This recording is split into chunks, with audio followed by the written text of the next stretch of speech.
Mi nombre es Carlos Mendoza. Tengo 68 años y durante 25 años fui el cocinero personal del senador más poderoso de nuestro país. Lo que él nunca supo es que yo escuché cada conversación secreta que tuvo en su casa, cada llamada telefónica comprometedora, cada negocio turbio que hizo desde su comedor. Y cuando decidió despedirme como si fuera un trapo viejo, no sabía que yo tenía en mis manos información suficiente para destruir su carrera y enviar a la cárcel a media clase política. Pero lo que pasó después de que usé esa información, eso ni yo me lo esperaba. Imagínense la escena. Después de 25 años despertándome a las 5 de la mañana para preparar el desayuno del senador Ricardo Villanueva, después de cocinar para sus invitados más importantes, desde ministros hasta empresarios millonarios. Después de ser prácticamente invisible en su casa mientras ellos hablaban de cosas que podían tumbar gobiernos, un día llegó a la cocina y me dijo con esa voz fría que usaba con sus empleados: «Carlos, ya no necesitamos tus servicios. A fin de mes te vas». Así, sin más explicación, como si los 25 años de mi vida dedicados a su familia no valieran nada. Pero lo que el senador Villanueva no sabía era que durante todos esos años, mientras yo pelaba papas y picaba cebollas en silencio, mi memoria había guardado cada secreto, cada nombre, cada cuenta bancaria secreta que mencionaron en esa casa. Y esa información estaba a punto de cambiar todo para siempre. Escuchen esta historia hasta el final y díganme qué harían ustedes en mi lugar. Cuéntenme también desde qué ciudad me están escuchando, porque esta historia les va a enseñar que a veces el poder no está donde uno cree que está. Para que entiendan bien cómo llegué a conocer tantos secretos, tengo que contarles cómo empezó todo, porque yo no siempre fui el cocinero de un político. Llegué a la capital hace 30 años, desde un pueblo pequeño donde mi familia tenía un restaurante modesto. Mi padre me había enseñado a cocinar desde niño, y yo tenía un talento natural para los sabores, para combinar ingredientes, para hacer que la gente se sintiera feliz con mi comida.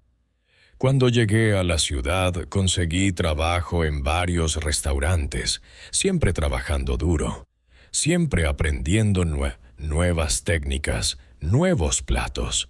Fue en el restaurante La Hacienda, Hacienda, donde conocí a Ricardo Villanueva. En ese entonces él todavía no era senador. Apenas era un diputado joven con ambiciones grandes. Venía a almorzar seguido con otros políticos y empresarios, siempre pidiendo la mesa del rincón, esa que está un poco apartada del resto. Yo era el cocinero principal y siempre me aseguraba de que su comida fuera perfecta. Un día, después de un almuerzo particularmente bueno, me mandó llamar a la mesa. «Carlos», me dijo, «tu comida es excepcional. Tengo una propuesta para ti». Me ofreció trabajar como su cocinero personal en su casa. El sueldo era 3 veces lo que ganaba en el restaurante. Tenía seguro médico, vacaciones pagadas y una habitación en la casa para quedarme cuando fuera necesario. Para un hombre como yo, que había llegado del campo sin nada, era una oportunidad que no podía rechazar. Acepté inmediatamente y empecé a trabajar al día siguiente. La casa del diputado Villanueva era impresionante. Una mansión de 2 pisos con jardines enormes, una cocina más grande que todo mi apartamento, con electrodomésticos que yo nunca había visto. Me dieron un uniforme blanco impecable y me explicaron las reglas. Debía llegar a las 5 de la mañana para preparar el desayuno. Tenía que estar disponible hasta las 10 de la noche por si había cenas o reuniones. Y lo más importante, tenía que ser invisible. Los empleados no hablan a menos que les pregunten, me dijeron. Los empleados no escuchan conversaciones. Los empleados no ven nada de lo que pasa en esta casa. Al principio seguí esas reglas al pie de la letra. Me concentraba en mi trabajo, preparaba los mejores platos que sabía hacer, mantenía la cocina impecable y me hacía invisible cuando había visitas. Pero es imposible ser completamente invisible cuando trabajas en la casa de alguien durante tantas horas al día. La cocina estaba conectada al comedor principal por un pasillo corto, y cuando preparaba comida para las reuniones del diputado, no podía evitar escuchar fragmentos de conversaciones. Los primeros años fueron tranquilos. Villanueva todavía estaba construyendo su carrera política y las conversaciones que yo escuchaba eran normales, cosas sobre leyes, sobre votos, sobre estrategias electorales. Pero de a poco, a medida que él ganaba poder y influencia, las conversaciones empezaron a cambiar. Empezó a recibir visitas de empresarios más importantes, de otros políticos más influyentes. Y los temas que discutían ya no eran tan inocentes. Recuerdo claramente la primera vez que escuché algo que no debería haber escuchado. Era un martes por la tarde y yo estaba preparando canapés para una reunión que tendría el diputado con un empresario de la construcción. Mientras cortaba salmón en la cocina, escuché que el empresario le decía: «Ricardo, el contrato de la nueva autopista puede ser tuyo, pero necesito que votes a favor del proyecto sin modificaciones». Y después escuché la voz de Villanueva respondiendo: «¿Cuánto estamos hablando?». El empresario le dijo una cifra que me hizo temblar las manos. Era más dinero del que yo ganaría en toda mi vida. En ese momento entendí que no era solo una conversación de negocios normal, era un soborno. Villanueva estaba vendiendo su voto a cambio de dinero. Terminé de preparar los canapés con el corazón latiendo fuerte. Sirvió la comida en silencio y me retiré a la cocina. Esa noche no pude dormir pensando en lo que había escuchado. Pero también entendí algo más. Si yo decía algo, si denunciaba lo que había escuchado, perdería mi trabajo inmediatamente. Y peor aún, un hombre como Villanueva tenía poder suficiente para arruinar mi vida completamente. Así que decidí quedarme callado. Seguí trabajando, como si nada hubiera pasado, pero ahora sabía que tenía que tener más cuidado. Sin quererlo, me había convertido en testigo de actividades ilegales, y lo que no sabía era que esa conversación era solo el comienzo. Con los años, las cosas se iban a poner mucho peor. ¿Ustedes qué habrían hecho en mi lugar? ¿Habrían arriesgado todo por denunciar un soborno o habrían guardado silencio para proteger su trabajo y su familia? Durante los siguientes 5 años, las conversaciones que escuchaba en esa casa se volvieron cada vez más comprometedoras. Villanueva había pasado de ser un diputado ambicioso a convertirse en uno de los políticos más influyentes del país. Su casa se había vuelto un centro de poder donde se tomaban decisiones que afectaban a millones de personas. Y yo, mientras preparaba sus comidas y servía a sus invitados, me convertí, sin quererlo, en el testigo silencioso de la corrupción más grande que jamás hubiera imaginado. Las reuniones ya no eran solo con un empresario de vez en cuando. Ahora venían ministros, senadores, gobernadores, directores de empresas multinacionales. La mesa del comedor se había convertido en el lugar donde se repartían contratos millonarios, donde se decidía qué leyes se aprobaban y cuáles no, donde se planificaban estrategias para manipular elecciones. Y yo estaba ahí, invisible en mi uniforme blanco, llevando platos y escuchando secretos que podrían destruir carreras y enviar gente a la cárcel. Una noche, mientras servía la cena a Villanueva y al ministro de Obras Públicas, escuché una conversación que me heló la sangre. Estaban hablando sobre un proyecto de viviendas populares, casas que se suponía iban a construir para familias pobres. Pero lo que escuché me hizo entender que todo era una farsa. El ministro le explicaba a Villanueva cómo iban a inflar los costos de construcción, usar materiales baratos de mala calidad y dividirse las ganancias entre ellos y los contratistas. Miles de familias pobres iban a vivir en casas defectuosas, casas que se podían caer con el primer temblor fuerte, solo para que estos hombres se llenaran los bolsillos. Esa noche, después de que se fueron los invitados, me quedé en la cocina limpiando los platos y pensando en mi propia familia. Mi hermano vivía en uno de esos barrios pobres. Tenía 3 hijos pequeños y estaba esperando que le asignaran una de esas casas del proyecto social. La idea de que mi hermano y mis sobrinos pudieran vivir en una casa construida con materiales baratos, una casa que podía colapsarse, me llenó de rabia y tristeza al mismo tiempo. Pero aún así no dije nada. Tenía miedo. Villanueva ya era senador para entonces y su poder había crecido enormemente. Tenía contactos en la policía, en los juzgados, en los medios de comunicación. Si yo lo denunciaba, él tenía los recursos para destruir mi vida y la de mi familia. Además, ¿quién me iba a creer? Era mi palabra contra la de uno de los hombres más poderosos del país. Así que seguí guardando silencio. Pero también empecé a hacer algo que al principio hice sin darme cuenta. Empecé a memorizar nombres, fechas, cantidades de dinero.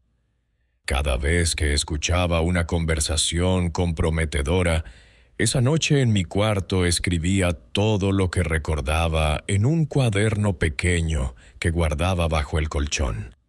Al principio lo hacía solo para desahogarme, para sacar de mi cabeza todo lo que había escuchado.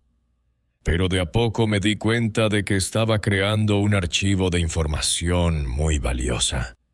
Los años pasaron y mi cuaderno se convirtió en varios cuadernos. Tenía información sobre docenas de negocios turbios, sobre cuentas bancarias secretas en el extranjero, sobre sobornos millonarios, sobre contratos fraudulentos. Sabía cuáles empresarios pagaban coimas, cuáles jueces habían sido comprados, cuáles periodistas recibían dinero para escribir noticias falsas. Era una red de corrupción tan grande y tan compleja que abarcaba prácticamente todo el sistema político del país. ¿Usted guardaría pruebas tantos años, arriesgando su vida cada día? ¿O lo arriesgaría todo en cuanto escuchara el primer crimen? Porque a veces me pregunto si hice bien esperando tanto tiempo, viendo cómo la gente sufría mientras yo acumulaba más y más evidencia. Pero lo que más me impactó fue darme cuenta de que Villanueva no era el jefe de esa red. Él era importante, sí, pero había alguien más arriba, alguien que coordinaba todo desde las sombras. Y una noche, finalmente, conocí a esa persona. Era un hombre mayor, elegante, con traje caro y una voz suave pero autoritaria. Llegó a la casa de Villanueva una noche de viernes y inmediatamente supe que era alguien muy importante, porque vi cómo cambió la actitud del senador. Villanueva, que normalmente era arrogante y dominante con todos, se comportaba como un empleado nervioso delante de este hombre. Esa noche preparé la cena más elaborada que había hecho en años.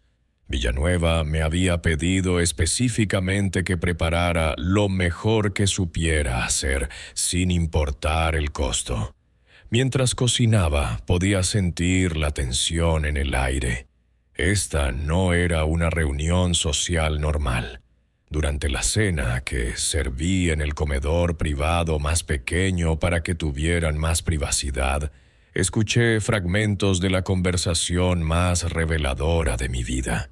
El hombre mayor al que Villanueva se dirigía como don Fernando estaba dándole instrucciones sobre las próximas elecciones presidenciales. No estaban hablando de apoyar a un candidato, estaban hablando de controlar completamente el proceso electoral. Don Fernando tenía un plan para manipular los resultados de las elecciones en varios estados clave. Tenía jueces que validarían cualquier resultado que él quisiera. Tenía empresarios que financiarían campañas falsas. Tenía medios de comunicación que publicarían las noticias que él necesitara.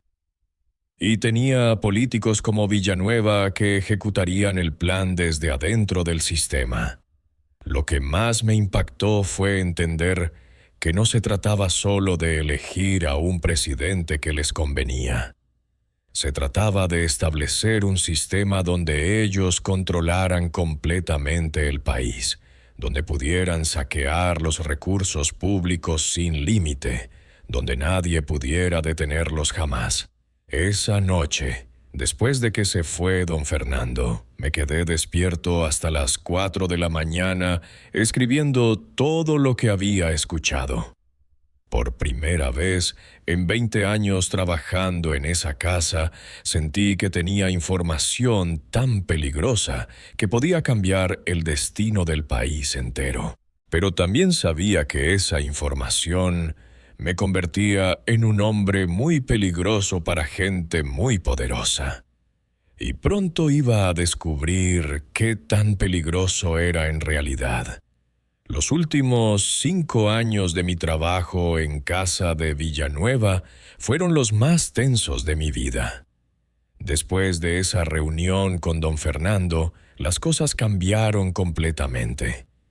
Las conversaciones se volvieron más secretas, más paranoides. Villanueva empezó a revisar la casa regularmente en busca de micrófonos o cámaras espías. Contrató a un experto en seguridad que revisaba todos los teléfonos y computadoras de la casa cada semana. Yo seguía siendo invisible, pero ahora me sentía como si caminara sobre un campo minado. Cada día que llegaba a trabajar, pensaba que tal vez sería el día en que descubrirían mis cuadernos, que tal vez alguien sospecharía que yo había escuchado demasiado. Para protegerme, empecé a fotocopiar las páginas más importantes de mis cuadernos y guardar las copias en una caja de seguridad en el banco. Si algo me pasaba, al menos la información estaría a salvo. Durante esos años fui testigo de cómo se implementó el plan que había escuchado esa noche. Vi cómo compraron jueces, cómo intimidaron a periodistas que investigaban demasiado, cómo eliminaron candidatos que no podían controlar. No eliminaron físicamente, pero destruyeron sus carreras con escándalos fabricados, con acusaciones falsas, con campañas de desprestigio que los obligaron a retirarse de la política. El plan funcionó perfectamente. El candidato que ellos querían ganó las elecciones presidenciales Inmediatamente empezó a nombrar a sus cómplices en posiciones clave del gobierno. Villanueva fue nombrado presidente del Senado. Don Fernando fue nombrado asesor especial del presidente. Y todos los demás miembros de la red recibieron puestos importantes. Para el país fue una época terrible. La corrupción se disparó. Los servicios públicos se deterioraron. La pobreza aumentó. Pero para las familias como la mía, las familias de empleados domésticos, jardineros, choferes, la situación era aún peor. Nosotros teníamos que vivir con el conocimiento de lo que estaba pasando, pero sin poder hacer nada para detenerlo. Mi familia empezó a sufrir las consecuencias de las políticas que yo había visto planificar en esa mesa del comedor. Mi hermano perdió su trabajo cuando cerraron la fábrica donde trabajaba, víctima de los nuevos impuestos que favorecían a las empresas de los amigos del presidente. Mi sobrino no pudo entrar a la universidad pública porque los cupos fueron reducidos para favorecer a las universidades privadas de los empresarios amigos del gobierno. Mi hermana se enfermó gravemente, pero los hospitales públicos no tenían medicinas porque el presupuesto de salud había sido desviado a proyectos de infraestructura fraudulentos. Vivir con esa información y ver cómo afectaba a mi propia familia me estaba matando por dentro. Había noches en que me despertaba con pesadillas, soñando que mis cuadernos habían sido descubiertos y que hombres armados venían a buscarme. Había días en que pensaba en renunciar, en irme lejos y tratar de olvidar todo lo que había visto y escuchado. Pero también sabía que si me iba, nadie más tendría la información que yo tenía. Nadie más sabría la verdad sobre cómo habían robado las elecciones, sobre cómo estaban saqueando el país, sobre cómo habían convertido la democracia en una farsa. Y si yo moría o desaparecía sin hacer nada con esa información, todos esos crímenes quedarían impunes para siempre. Durante esos años también empecé a notar cambios en la actitud de Villanueva hacia mí. Antes me trataba con cierta cortesía distante. Me daba las gracias cuando preparaba comidas especiales. Me preguntaba ocasionalmente por mi familia. Pero de a poco se volvió más frío, más desconfiado. Empezó a darme instrucciones más específicas sobre cuándo podía estar en ciertas partes de la casa y cuándo no. Me prohibió usar ciertos pasillos cuando había reuniones importantes. Me hizo firmar nuevos contratos de confidencialidad con cláusulas muy severas sobre qué pasaría si yo revelaba información sobre la familia. Un día me di cuenta de que me estaban vigilando. Noté que el nuevo chofer de Villanueva siempre aparecía en los lugares donde yo iba los fines de semana. Cuando iba al mercado, él estaba ahí. Cuando visitaba a mi familia, él estaba estacionado en la esquina. Cuando iba al banco, él me seguía discretamente. Fue entonces cuando entendí que tal vez sabían que yo sabía demasiado. Tal vez habían notado que yo estaba siempre cerca cuando tenían reuniones importantes. Tal vez alguien les había dicho que los empleados domésticos a veces escuchan más de lo que deberían escuchar. El miedo se convirtió en mi compañero constante. Cada mañana cuando llegaba a trabajar, pensaba que podía ser mi último día. Cada noche cuando me iba a mi casa, revisaba si alguien me estaba siguiendo. Empecé a variar mis rutas, a cambiar mis horarios, a tomar precauciones que antes nunca había considerado necesarias. Pero lo que no sabía era que mi tiempo en esa casa estaba llegando a su fin, y que la forma en que terminaría mi trabajo con Villanueva me daría finalmente la oportunidad de usar toda la información que había acumulado durante 25 años. Imagínense lo que es vivir con tanto miedo y tanta información al mismo tiempo. ¿Ustedes habrían aguantado tanto tiempo o habrían tratado de hacer algo antes? El final llegó de la manera más inesperada. Era un lunes por la mañana de marzo, un día que empezó como cualquier otro. Llegué a las 5 de la mañana como siempre. Preparé el desayuno para el senador Villanueva y su esposa. Serví el café exactamente como les gustaba y me retiré a la cocina a preparar el almuerzo para la reunión que tendrían esa tarde. Alrededor de las 10 de la mañana, mientras picaba verduras para una ensalada, escuché que Villanueva me gritaba desde el comedor. «Carlos, ven acá inmediatamente». Su tono era diferente, más agresivo de lo normal. Cuando llegué al comedor, lo encontré parado junto a la mesa con una cara que nunca le había visto. Tenía los ojos rojos de rabia y las manos temblorosas. «Carlos», me dijo sin saludarme, «hemos decidido que ya no necesitamos tus servicios. Hoy es tu último día. Quiero que recojas tus cosas y te vayas antes del mediodía». Las palabras me golpearon como un puñetazo en el estómago. Después de 25 años de servicio leal, me estaba echando como si fuera un perro callejero.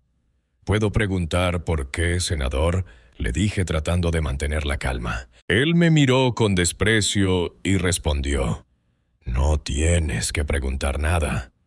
Te estoy pagando un mes extra como indemnización, que es más de lo que te mereces. Ahora vete de mi casa y no vuelvas nunca». En ese momento entendí que no era una decisión impulsiva. Alguien le había dicho que era peligroso tenerme cerca. Tal vez habían descubierto que yo escuchaba sus conversaciones. O tal vez simplemente habían decidido que era más seguro deshacerse de todos los empleados que llevaban mucho tiempo en la casa. Lo que importaba era que después de 25 años de dedicar mi vida a esa familia, me estaban botando sin explicación ni sin respeto. Subí a mi cuarto con las piernas temblorosas, no por miedo, sino por rabia. Mientras empacaba mis pocas pertenencias personales, tomé una decisión que había estado posponiendo durante años. Ya no tenía nada que perder. Ya no tenía que proteger mi trabajo porque acababan de quitármelo. Ya no tenía que tener miedo de las represalias porque ya me habían castigado de la peor manera posible. Esa tarde, después de irme de la casa de Villanueva para siempre, fui directamente al banco y saqué todas las copias de mis cuadernos de la caja de seguridad. Llegué a mi apartamento, puse todos los papeles sobre la mesa de mi cocina y por primera vez en 25 años los leí todos de corrido, desde el primero hasta el último. Era impresionante. Tenía información detallada sobre cientos de actos de corrupción, con nombres, fechas, cantidades de dinero, cuentas bancarias. Tenía conversaciones completas donde se planificaban crímenes que habían afectado a millones de personas. Tenía evidencia suficiente para enviar a la cárcel a docenas de políticos, empresarios y funcionarios públicos. Pero también sabía que no podía simplemente llevar esa información a la policía o a los juzgados, porque muchos policías y jueces estaban comprados por la misma red de corrupción que yo quería denunciar. Necesitaba una estrategia más inteligente, una forma de hacer pública la información de manera que no pudieran silenciarla o desacreditarla. Esa noche no dormí nada. Me quedé despierto planeando exactamente qué iba a hacer con la información más poderosa que jamás había poseído cualquier ciudadano común en la historia de nuestro país.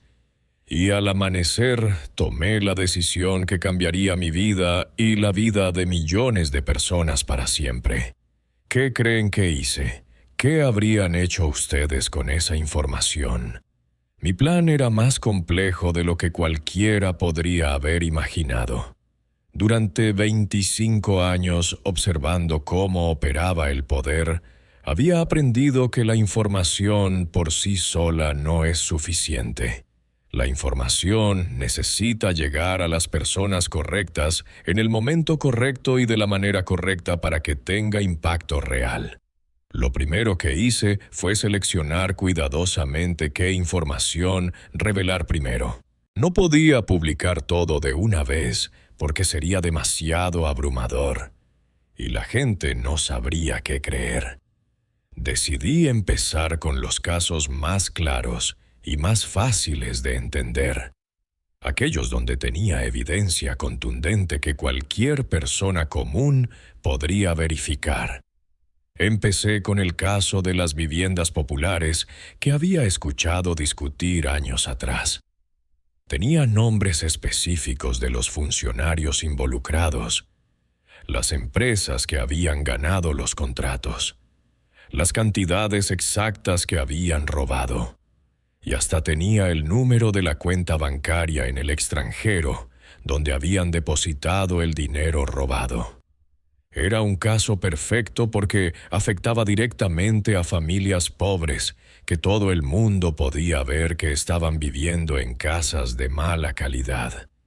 Pero no podía simplemente enviar la información a un periódico, porque sabía que muchos periodistas estaban comprados o intimidados por la misma gente que yo quería denunciar. Necesitaba una estrategia diferente. Recordé que años atrás había conocido a una periodista joven en el mercado donde compraba ingredientes para la casa. Se llamaba María Elena Vázquez y en ese entonces trabajaba para un periódico pequeño de investigación. Ella siempre me había parecido honesta y valiente, del tipo de persona que no se deja comprar ni intimidar. Decidí buscarla. La encontré trabajando ahora para un canal de televisión independiente, uno de los pocos medios que todavía hacía periodismo serio en el país. Le pedí una reunión privada y cuando nos encontramos en un café discreto, le dije exactamente quién era yo y qué información tenía. Mis manos temblaban mientras saqué las primeras páginas de mis cuadernos. Sentía el sudor frío corriendo por mi espalda y no podía dejar de mirar hacia la puerta del café por si aparecía alguien conocido. Al principio no me creyó. Pensó que era algún tipo de broma o de trampa. Pero cuando le mostré algunas páginas de mis cuadernos con información específica que solo alguien que hubiera estado presente en esas reuniones podía saber, se dio cuenta de que era real. María Elena me dijo que necesitaba tiempo para verificar la información antes de publicar cualquier cosa. Me pidió que le diera 3 semanas para investigar independientemente algunos de los casos que yo le había contado para confirmar que todo era verdad. Yo acepté, pero mis manos no dejaban de temblar cuando firmé el acuerdo de confidencialidad. Le dije que tenía que trabajar rápido, porque seguramente Villanueva y sus socios ya sabían que yo tenía información peligrosa. Durante esas 3 semanas viví con un miedo constante. Sabía que me estaban buscando, que probablemente habían puesto gente a vigilar mi casa, mis movimientos, mis contactos. Cambié de apartamento temporalmente. Me quedé en casa de diferentes familiares cada noche. Y tomé todas las precauciones que pude para no ser encontrado antes de que la información se hiciera pública. María Elena trabajó día y noche durante esas 3 semanas. Contrató a investigadores privados para verificar los datos que yo le había dado. Consultó con expertos financieros para confirmar las transacciones bancarias y habló con fuentes independientes que pudieran corroborar los hechos. Cuando terminó su investigación, me llamó con la voz temblorosa de la emoción. «Carlos», me dijo, «esto es más grande de lo que imaginé. La información que tienes es suficiente para derribar no solo a Villanueva, sino a toda la red de corrupción que ha estado controlando el país durante años. Vamos a cambiar la historia. El plan que diseñamos juntos era brillante. En lugar de publicar todo de una vez, íbamos a hacer una serie de reportajes durante varios meses, revelando la información de manera gradual, para mantener la atención del público y para darle tiempo a las autoridades honestas de actuar sobre cada revelación antes de que llegara la siguiente. El primer reportaje se emitió un domingo por la noche en el noticiero principal del canal donde trabajaba María Elena.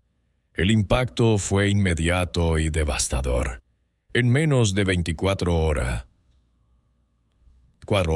el escándalo era noticia nacional e internacional. Los periódicos de otros países empezaron a reproducir la información. Las redes sociales se llenaron de comentarios indignados y la gente empezó a salir a las calles a protestar. Pero lo más importante era que las autoridades honestas, esas pocas que quedaban en el sistema judicial, empezaron a actuar. Un fiscal valiente que no estaba comprado por la red de Villanueva ordenó inmediatamente una investigación oficial. Un juez íntegro emitió órdenes de allanamiento para revisar las oficinas y las propiedades de los funcionarios mencionados en el reportaje. Y varios países extranjeros donde estaban las cuentas bancarias secretas empezaron a congelar los activos de los corruptos. Villanueva trató de desacreditar la información diciendo que era todo falso, que era una campaña política para dañar su reputación. Pero era demasiado tarde. La evidencia que yo había proporcionado era tan detallada y tan específica que era imposible negarla. Además, María Elena había hecho un trabajo tan riguroso verificando todo que cada dato que publicaba era irrefutable. Lo que más me emocionó fue ver la reacción de la gente común. Familias que habían perdido sus casas por los contratos fraudulentos empezaron a organizarse para demandar justicia.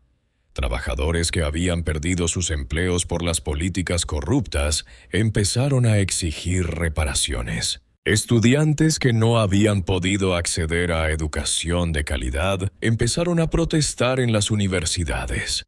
Por primera vez en décadas, el pueblo tenía información real sobre cómo los habían robado y estafado, y tenía evidencia concreta para exigir justicia. Pero claro, los corruptos no se iban a quedar quietos viendo cómo se desmoronaba su imperio. ¿Qué creen que pasó cuando la información se hizo pública? ¿Se imaginan la reacción de Villanueva cuando se dio cuenta de que su cocinero de 25 años había sido quien destruyó su carrera? La reacción de Villanueva y su red fue exactamente lo que yo esperaba, pero aún más violenta de lo que había imaginado. El mismo lunes que se emitió el primer reportaje, empezaron las amenazas.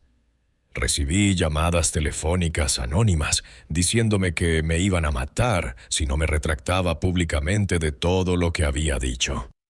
Aparecieron hombres extraños vigilando la casa de mi hermana, siguiendo a mis sobrinos cuando iban al colegio. Trataron de sobornar a María Elena, ofreciéndole una cantidad obscena de dinero para que dijera que toda la información era falsa.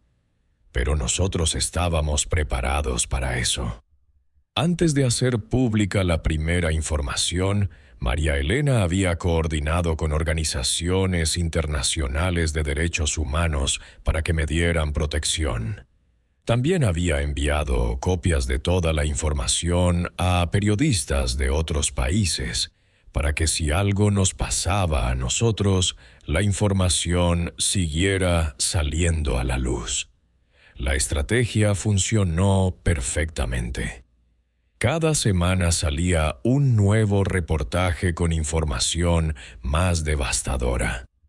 En el segundo reportaje revelamos cómo habían manipulado las elecciones presidenciales, con nombres específicos de los funcionarios electorales que habían sido comprados y evidencia de cómo habían alterado los resultados en varios estados. En el tercer reportaje, mostramos las cuentas bancarias secretas donde guardaban el dinero robado, con números de cuenta específicos y movimientos de dinero que se podían rastrear. Para el cuarto reportaje, la presión popular era tan grande que el presidente se vio obligado a nombrar una comisión especial de investigación con fiscales internacionales. Varios países europeos empezaron a colaborar con la investigación, proporcionando información sobre las cuentas bancarias que los corruptos tenían en sus territorios. Villanueva trató desesperadamente de salvarse. Primero negó todo, después trató de culpar a otros, después ofreció devolver parte del dinero robado a cambio de que no lo procesaran. Pero era demasiado tarde. La evidencia era tan abrumadora que no había forma de escapar. El momento más satisfactorio fue cuando vi por televisión cómo arrestaban a Villanueva en su propia casa, la misma casa donde yo había trabajado durante 25 años. Las cámaras mostraron cómo salía esposado, mientras los agentes revisaban cada rincón de la propiedad, buscando más evidencia. La cocina donde yo había preparado miles de comidas, el comedor donde había escuchado tantas conversaciones comprometedoras, los pasillos por donde había caminando invisible durante tantos años, todo estaba siendo registrado por la justicia. Nunca imaginé que el lugar donde cociné miles de comidas se convertiría en la mayor escena de justicia que había visto mi país. Pero lo que más me emocionó no fue ver caer a Villanueva, sino ver las consecuencias positivas que tuvo la información que revelé. Las familias que habían sido estafadas con las viviendas de mala calidad recibieron compensaciones y casas nuevas construidas correctamente. Los trabajadores que habían perdido sus empleos por las políticas corruptas fueron reinstalados con salarios retroactivos. Los estudiantes que no habían podido acceder a educación de calidad recibieron becas y oportunidades que antes les habían sido negadas. El dinero que recuperaron de las cuentas bancarias secretas fue usado para construir hospitales nuevos, mejorar las escuelas públicas y crear programas sociales para las familias más pobres. Mi hermano finalmente pudo conseguir un trabajo estable en una de las nuevas empresas honestas que se crearon después de que limpiaran el sector público. Mi sobrino pudo entrar a la universidad con una beca que se financió con el dinero recuperado de la corrupción. Mi hermana recibió el tratamiento médico que necesitaba en uno de los nuevos hospitales que se construyeron con los recursos recuperados. Ver cómo mi información había ayudado a mi propia familia y a miles de familias más me llenó de una satisfacción que no puedo describir con palabras. Durante 25 años había guardado silencio, viendo cómo robaban a los pobres para enriquecer a los ricos, pero finalmente había encontrado la manera de devolver la justicia al lugar donde pertenecía. La investigación siguió desarrollándose durante 2 años más. Al final, más de 50 funcionarios públicos fueron condenados a prisión, incluyendo 3 expresidentes, 12 senadores, 8 ministros y docenas de empresarios. Se recuperaron más de $5.000 millones que habían sido robados del presupuesto público. Y se implementaron nuevas leyes para evitar que este tipo de corrupción volviera a suceder. Villanueva fue condenado a 30 años de prisión sin posibilidad de libertad condicional. Don Fernando, el hombre misterioso que había coordinado toda la red, murió de un infarto antes de que pudieran arrestarlo, pero sus cuentas bancarias fueron congeladas y el dinero fue devuelto al Estado. Pero lo más importante para mí fue que el país cambió. La gente se dio cuenta de que tenía poder, de que podía exigir honestidad de sus gobernantes, de que no tenía que aguantar la corrupción como si fuera algo normal. Se crearon organizaciones ciudadanas para vigilar a los políticos. Se establecieron mecanismos de transparencia para que la información pública fuera accesible a todos, y se educó a la población sobre sus derechos. María Elena ganó el Premio Nacional de Periodismo por su trabajo investigativo, y yo recibí un reconocimiento del Congreso como ciudadano ejemplar. Pero el reconocimiento que más valoré fue una carta que recibí de una niña de 8 años, hija de una de las familias que había sido beneficiada con las nuevas viviendas. En la carta me decía: «Gracias, señor Carlos, por ayudar a que mi papá tuviera trabajo y mi mamá pudiera curarse en el hospital. Cuando sea grande quiero ser valiente como usted». ¿Se dan cuenta de lo que puede lograr una persona común cuando decide que ya no va a quedarse callada ante la injusticia? Han pasado 5 años desde que revelé toda la información que había acumulado durante mis 25 años como cocinero de Villanueva. Mi vida cambió completamente, pero de maneras que nunca hubiera imaginado. Lo primero que cambió fue mi situación económica. El gobierno me otorgó una compensación especial por el riesgo que corría al denunciar la corrupción, y también recibí una parte del dinero que se recuperó gracias a mi información. No me hice millonario, pero ahora tengo suficiente dinero para vivir cómodamente el resto de mi vida sin tener que preocuparme por el futuro. Pero más importante que el dinero fue la tranquilidad que gané. Durante 25 años viví con el peso de guardar secretos terribles, sabiendo que se estaban cometiendo crímenes horribles contra la gente inocente y sin poder hacer nada para detenerlos. Ahora duermo tranquilo sabiendo que hice lo correcto, que usé la información que tenía para hacer justicia y ayudar a la gente que más lo necesitaba. También cambió mi relación con mi familia. Mis hermanos, que antes me veían como el hermano mayor que había tenido suerte de conseguir un buen trabajo, ahora me ven como un héroe. Mis sobrinos me preguntan constantemente sobre la historia de cómo derroté a los corruptos, y yo les cuento la historia siempre terminando con la misma moraleja. Una persona común puede cambiar el mundo si tiene el valor de hacer lo correcto. Mi vida profesional también cambió completamente. Decidí no volver a trabajar como cocinero privado para ninguna familia rica. En lugar de eso, abrí un restaurante pequeño en mi barrio, donde cocino comida casera para familias trabajadoras como la mía. El restaurante se llama La Verdad, y en las paredes tengo fotos de todas las familias que fueron ayudadas por la información que revelé.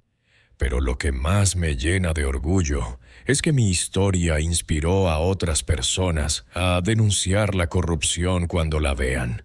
Desde que salió mi caso, docenas de empleados domésticos, choferes, secretarias y otros trabajadores han denunciado actividades ilegales de sus jefes. Se creó una organización llamada Trabajadores por la Transparencia, que ayuda a la gente común a reportar corrupción de manera segura. María Elena y yo nos hicimos muy buenos amigos durante todo el proceso de investigación. Ella siguió trabajando como periodista investigativa y ahora dirige un programa de televisión dedicado exclusivamente a combatir la corrupción. Cada semana en su programa cuenta historias de ciudadanos comunes que han denunciado actividades ilegales y siempre termina el programa diciendo: «Si Carlos pudo hacerlo, tú también puedes». A veces me preguntan si me arrepiento de haber guardado silencio durante tantos años antes de denunciar lo que sabía. Es una pregunta difícil de responder. Por un lado, me duele pensar en toda la gente que sufrió por la corrupción que yo conocía, pero no denuncié inmediatamente. Por otro lado, entiendo que necesitaba tiempo para acumular suficiente información y para encontrar la estrategia correcta para hacerla pública de manera efectiva. Lo que sí puedo decir con certeza es que no me arrepiento de haber hablado cuando finalmente lo hice. Ver cómo mi información ayudó a que se hiciera justicia, ver cómo se recuperó el dinero robado y se usó para ayudar a las familias pobres. Ver cómo se crearon nuevas leyes para proteger la democracia, todo eso me confirma que tomé la decisión correcta. También me ha sorprendido descubrir que mi historia ha tenido impacto internacional. Periodistas de otros países han venido a entrevistarme para entender cómo un ciudadano común puede enfrentar la corrupción de manera efectiva. Mis cuadernos fueron traducidos a varios idiomas y se usan ahora en universidades como ejemplo de cómo documentar evidencia de actividades ilegales. El año pasado, fui invitado a hablar en una conferencia internacional sobre transparencia y anticorrupción. Cuando subí al escenario y vi a cientos de personas esperando escuchar mi historia, me acordé de todos esos años en que era invisible en la cocina de Villanueva, de cuando pensaba que era solo un empleado sin importancia que nadie escucharía jamás. Pero ahí estaba, hablando delante de gente de todo el mundo sobre cómo una persona común puede cambiar la historia. En mi discurso les dije algo que creo firmemente. La corrupción solo puede existir en la oscuridad, pero cuando alguien enciende una luz, por pequeña que sea, toda la oscuridad desaparece. Yo fui esa luz pequeña, pero ustedes también pueden serlo. Después de la conferencia, una mujer joven se me acercó y me dijo que era empleada doméstica en la casa de un funcionario público en su país y que había empezado a escuchar conversaciones sospechosas. Me preguntó qué debía hacer. Le di exactamente el mismo consejo que me hubiera gustado recibir cuando empecé a escuchar los primeros secretos en casa de Villanueva. Documenta todo. Busca aliados confiables. Y cuando tengas suficiente información, encuentra la manera más segura de hacerla pública. El restaurante me ha dado una nueva perspectiva sobre la vida. Cada día cocino para familias trabajadoras, para estudiantes, para empleados de oficina, para gente común como yo. Y mientras cocino, a veces pienso en cómo durante 25 años cociné para los hombres más poderosos del país, hombres que se creían dueños del mundo. Pero ahora entiendo que el verdadero poder no está en los palacios ni en las mansiones.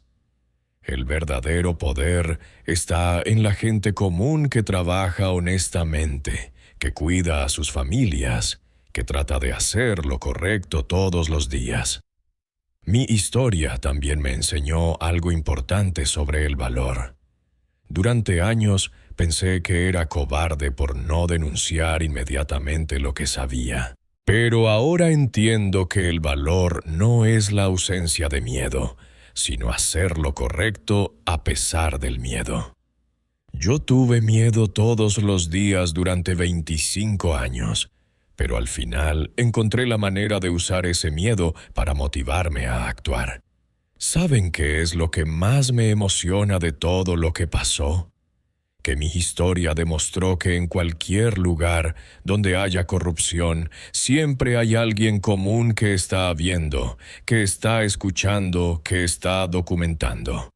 Los corruptos creen que son invisibles, pero no se dan cuenta de que nosotros, la gente común, somos testigos de todo lo que hacen.